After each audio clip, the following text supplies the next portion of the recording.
So 3 words I would use to describe Cheryl would be, she is very determined when she focuses on something and wants to get something done. I'd say number 1 is probably trailblazer.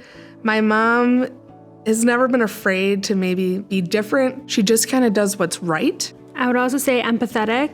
The way she cares for her friends, her family, she's giving you her whole heart. Cheryl is organized, family-driven. She's an amazing mother, amazing spouse. I would describe my mother as passionate, as kind, and as outgoing.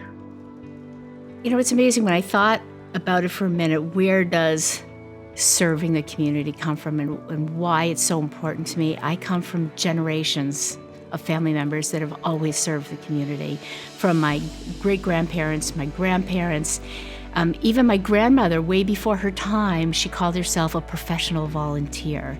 My parents both wanted to show us that there's more ways to give to an organization. It's not just money, but it's your time and your effort. When is she not volunteering? I think my mom is deserving of the What's Possible award, is because when I think of what's possible, I think of you trying to make something new. And especially with the work she did with JCFS, she took Project Shield, which was nothing at that point, and literally made it possible.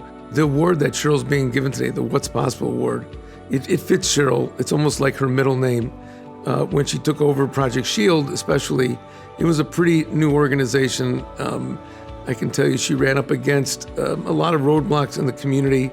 It was something really different, and my mom was getting involved in schools and camps.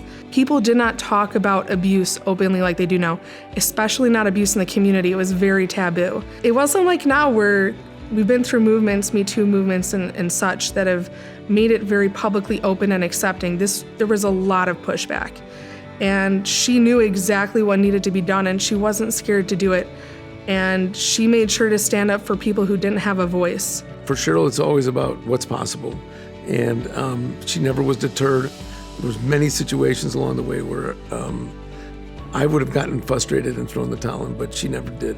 Because for her, it was always just about the kids, about the organization, about bringing Jewish values into the world, making sure that we upheld them.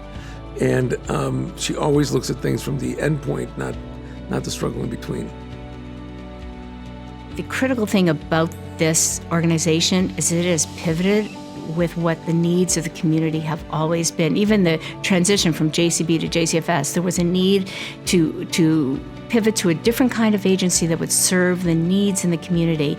And certain needs maybe weren't met yet, and they thought that coming together and joining forces and creating something stronger, bigger, better would be helpful to the community. And it has been on so many different levels. Even my own family has used it for assessments, for accessing different programs. It's just incredible. And without this program in the Jewish community, we'd have to look outward. And not other cultures are as uniquely sensitive to our own culture. And I think that more Jews in the community are willing to come to a Jewish organization. It just makes them more comfortable. They feel that people will get it, people will understand, and they do.